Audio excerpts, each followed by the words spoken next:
آئیے کتاب رحمت سورہ الکہف اٹھائیں۔ اللہ تعالیٰ نے ایک واقعہ بیان کیا ہے حضرت موسیٰ اور حضرت خضر علیہ السلام کا، کہ حضرت موسیٰ علیہ السلام عزم مصمم کر کے جب چلے تو اللہ فرماتا ہے کہ ہم نے حضرت موسیٰ علیہ السلام کو جس بندے کی نشانی بتائی تھی وہ بندہ ان کو وہاں مل گیا۔ سفید چادر اوڑے حضرت خضر علیہ السلام وہاں لیٹے ہوئے تھے، تو یہ جا کے ان کے پاس کھڑے ہو گئے کہ حضرت میں آپ کی خدمت میں اس لیے آیا ہوں کہ اللہ نے آپ کو جو خصوصی علم عطا کیے ہیں میں ان کو سیکھنے کی غرض سے آپ کی چوکھٹ پہ آیا ہوں۔ کہا تم میرے ساتھ صبر نہیں کر پاؤ، معاملے مشکل ہیں، سفر دشوار ہے، منزل کٹھن ہے، اور میرے معاملات ایسے ہیں کہ تم اعتراض کرو گے اس کے بغیر تم رہ نہیں سکتے۔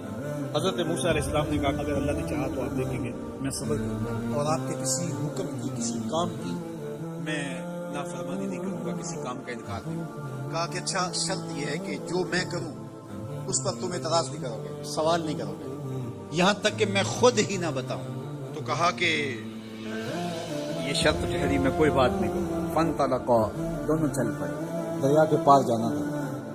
جو کشتی کا مالک تھا، کشتی باندھ تھا، وہ حضرت خضر علیہ السلام کو جانتا تھا، تو اس نے کرایہ بھی نہیں لیا۔ لیکن جب کشتی پر سوار ہوئے تو عصا مار کے حضرت خضر علیہ السلام نے کشتی کا ایک پھٹا توڑ دیا۔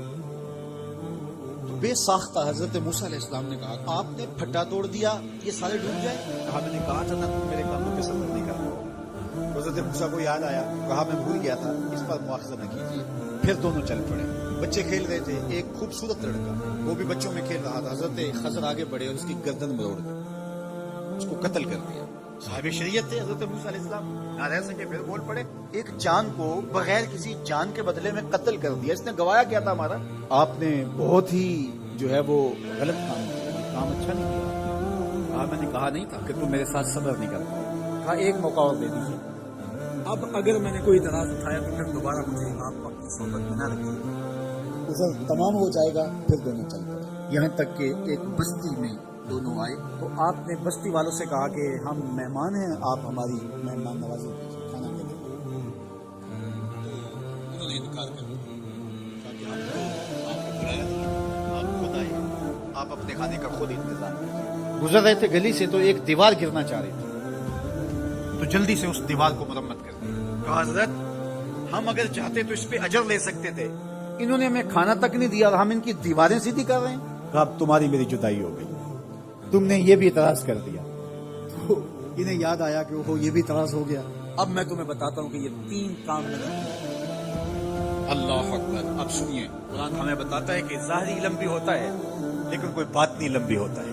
کہا وہ پہلی بات کشتی والی سنی، یہ 2 مسکین بچوں کی کشتی تھی، ان کے گھر کا چولہا اس کی کمائی سے جلتا تھا۔ دریا کنارے کنارے ایک ظالم بادشاہ رہا تھا جو لوگوں کی کشتیاں چھین رہا تھا، ہم نے تھوڑا سا عیب لگا دیا، وہ ٹوٹی کشتی چھوڑ کے چلا گیا۔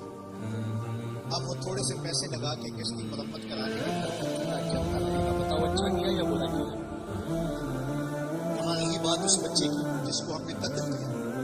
اس کے ماں باپ مومن تھے، نیک تھے، صالح تھے، بچے نے بڑا ہو کے بہت برا ہونا تھا، ہم نے اس کو قتل کر دیا، اللہ اس کے بدلے کو بہتر اولاد دے گا۔ علماء تفسیر نے لکھا ہے اس بچے کے بدلے میں اللہ نے ان والدین کو ایک بیٹی عطا کی جس کی نسل سے 70 نبی پیدا ہوئے۔ دیوار کی کہانی بھی سن لی، یہ شہر کے 2 یتیم بچوں کی دیوار تھی اور اس کے نیچے ان کا خزانہ تھا اور ان کا باپ بڑا نیک تھا۔ خزانہ دیوار کے نیچے ہے، دیوار گرنا چاہ رہی ہے، کسی معمولی دھکے سے گر جاتی۔ 2 ہی صورتیں تھیں، یا وہ بچے خود اپنا خزانہ اٹھا لیتے یا لوگ اٹھا کے لے جاتے۔ لوگ اٹھا کے لے جاتے پھر بھی ہاتھ میں کچھ نہ آیا، اور اگر وہ خود اٹھا لیتے تو بچے ہیں، بچپنے کی وجہ سے وہ اس کو اڑا دیتے۔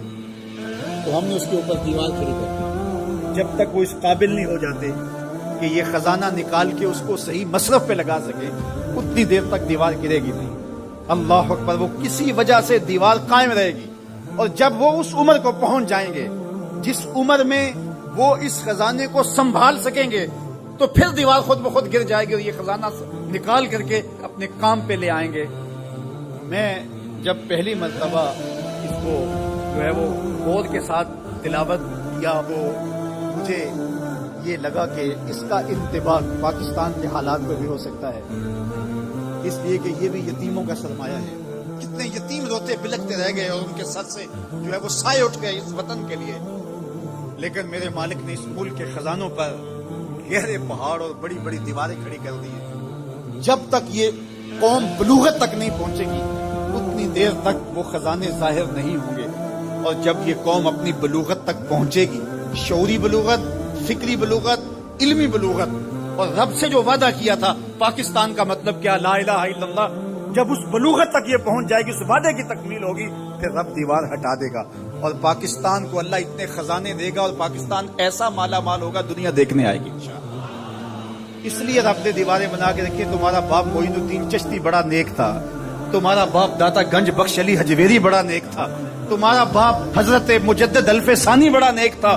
ان کی وجہ سے میں دیواریں کھڑی کر رہا ہوں اور مضبوط حصار لگا رہا ہوں تمہارے خزانوں پر. اور وہ وقت آئے گا جب تم بلوغت کی عمر کو پہنچو گے، دیواریں ہٹ جائے گی اور تمہارا وطن زمانے پہ مہکتے پھول کی طرح اور چمکتے ستاروں کی طرح اور روشن آفتاب کی طرح چمکتا اور مہکتا دکھائی دے گا اور زمانہ پاکستان دیکھنے آئے گا. پاکستان دنیا کی قیادت کرے گا انشاءاللہ. تو کہا یہ تعویل ہے ان باتوں کی جو باتیں میرے رب نے مجھے بتائی اور یہ میں نے اپنی مرضی سے نہیں کہی اور جو میں نے کی اپنی مرضی سے نہیں کیا. تو یہ باطنی باتیں ہیں. شاید یہ باطنی باتوں کے جوش میں یہ بات بھی میں کر گیا. وہ کیا کسی نے کہا تھا کہ بھری محفل میں ایک راز کی بات کہہ دی، بڑا بے ادب کو سزا چاہتا.